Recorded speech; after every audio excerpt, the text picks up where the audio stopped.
Olá pessoal, vamos lá para a nossa quinta aula de cone e na quinta aula a gente vai falar de cone equilátero.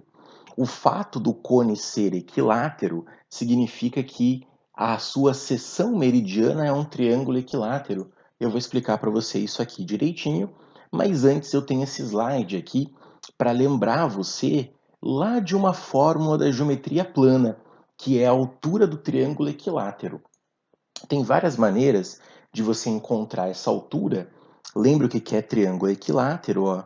Essa medida é a mesma que é a mesma que essa. Ok? Um triângulo equilátero é aquele triângulo que tem todos os lados de mesma medida. E aí nós queremos encontrar o valor da altura. Nós queremos encontrar exatamente o tamanho desse segmento aqui que está em vermelho. Bom, você pode fazer o teorema de Pitágoras aqui, esse ângulo é 90 graus. Então, uma das maneiras de você determinar essa altura é aplicar o teorema de Pitágoras. Então, você aplica o teorema de Pitágoras nesse triângulo retângulo aqui. Esse é um jeito. E a outra maneira, bom, mais uma maneira, né, é você lembrar que esse ângulo aqui vale 60. É porque todos os ângulos internos de um triângulo equilátero são congruentes. Então, esse ângulo aqui é 60 graus. Então, dá para fazer, por exemplo, seno de 60. O seno de 60 é o cateto oposto pela hipotenusa. E aí, como nós conhecemos o seno de 60, a gente consegue relacionar a altura com o lado. Bom, de qualquer forma, usando qualquer uma dessas ideias que eu te passei, você vai encontrar esta fórmula aqui, lá da geometria plana. A altura é L raiz de 3 sobre 2. Você pega a medida do lado do triângulo equilátero, multiplica por raiz de 3 e divide por 2. Aí você encontra essa medida aqui que está em vermelho. Mas o que tudo isso que eu falei tem a ver com a aula que a gente está vendo? A aula de cone equilátero. Deixa eu apagar a rabisqueira aqui. Então, esse é o cone equilátero. Por que o cone é equilátero? Vamos lembrar? O cone é equilátero porque a seção meridiana, olha só, essa seção aqui, ok? Isso é um triângulo equilátero. Essa medida, a medida desta geratriz é a mesma medida que essa geratriz, que é a mesma medida que esse diâmetro que está aqui. Então, analisando esse triângulo, este triângulo é um triângulo equilátero, por isso que nós chamamos esse cone de cone equilátero. Eu vou clicar e vai aparecer uma relação aqui, mas é uma relação óbvia, desde que você entenda o que é o cone equilátero, né? G igual a 2R. G igual a 2R, claro, porque a geratriz tem que ser igual ao diâmetro. E por que a geratriz tem que ser igual ao diâmetro? Porque esse triângulo é um triângulo equilátero. Então, pensou em cone equilátero, você já tem uma relação para trabalhar. Você já sabe que existe a relação entre o G e o R, ok? E tem uma forma de encontrar essa altura também. É claro que você pode fazer o teorema de Pitágoras como em qualquer cone. Ora, mas a gente não acabou de ver que isso aqui é um triângulo equilátero? Bom, deixa eu pegar aqui uma outra cor. Se isso é um triângulo equilátero, então você sabe encontrar o valor dessa altura, não sabe? Essa altura aqui vai ser lado raiz de 3 sobre 2.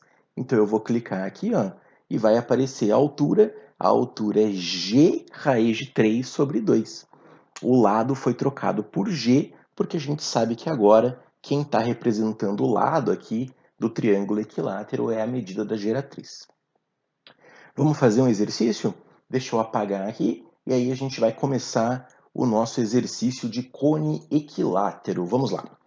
Calcule o volume de um cone equilátero com raio 3 centímetros.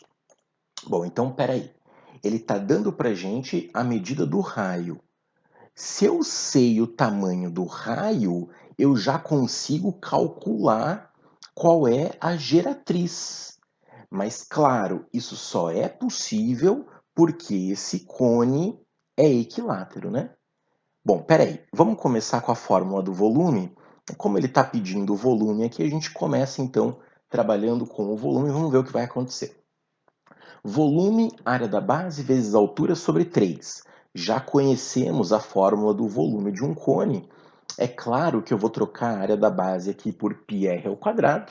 É isso que a gente sempre faz. πr ao quadrado vezes h sobre 3. Eu já sei por quanto trocar esse raio aqui, né? O raio vai ser 3, então aqui fica 3 ao quadrado. Bom, agora nós temos um problema. Eu preciso encontrar a altura desse cone. A altura desse cone equilátero aqui eu ainda não tenho. Então a gente vai circular aqui a altura e vamos calcular separado o valor da altura do cone equilátero. A altura é g raiz de 3 sobre 2. Egg, eu não vou lembrar dessa fórmula aqui, eu não gosto muito de geometria plana. Se eu não lembrar dessa relação aqui, como é que eu vou fazer? Ora, se você não lembrar dessa relação, você faz Pitágoras. Faz o mesmo Pitágoras que você está acostumado a fazer em todos os cones.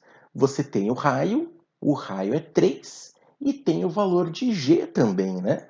Se o raio é 3, então o g é o dobro. O g é igual a 6, porque é um cone equilátero. Ora, então, tendo o raio e tendo a geratriz, você encontra a altura também. Nesse caso aqui, eu vou trocar o g por 2r, e vou cancelar o 2 com o 2. Então, fica aqui a altura igual a r raiz de 3. Então, se eu não fizer Pitágoras, se eu lembrar da relação aqui, basta trocar o g, e trocando o g fica 3 raiz de 3. Então, voltando aqui, olha só, voltando agora para a altura, né? Como o raio vale aqui, o raio vale 3, então fica 3 raiz de 3. E aí a gente substitui a altura aqui por 3 raiz de 3, ok? Tá vendo que nessa minha conta aqui de baixo, eu nem troquei o g. Eu nem troquei o g por 6. Também poderia, ia dar a mesma coisa. Mas eu já troquei o g por 2r, 2r porque é um cone equilátero, e aí cancelei o 2 com o 2 aqui e encontrei essa relação. Então, de qualquer forma, a gente troca o raio por 3. A gente consegue cancelar o 3 com o 3, então fica 9. A resposta final, 9π raiz de 3. A ordem dos fatores não altera o produto, né? Tanto faz aqui se você coloca o 9 antes do π, o raiz de 3 antes do π, não importa, está todo mundo multiplicando aqui e a unidade unidades de volume não é unidade de volume, pessoal, aqui está errado. Deixa eu corrigir aqui para você, ó. Não é unidade de volume porque nós temos a medida aqui em centímetros, né? Então deixa eu corrigir aqui, a resposta fica centímetros cúbicos. Centímetros cúbicos. Nós usamos o V, unidade de volume, quando nós não temos a medida de comprimento, a unidade de comprimento. Como o raio aqui está em centímetros, então claro que o volume fica em centímetros cúbicos. Então, corrigindo aqui, 9π raiz de 3 centímetros cúbicos.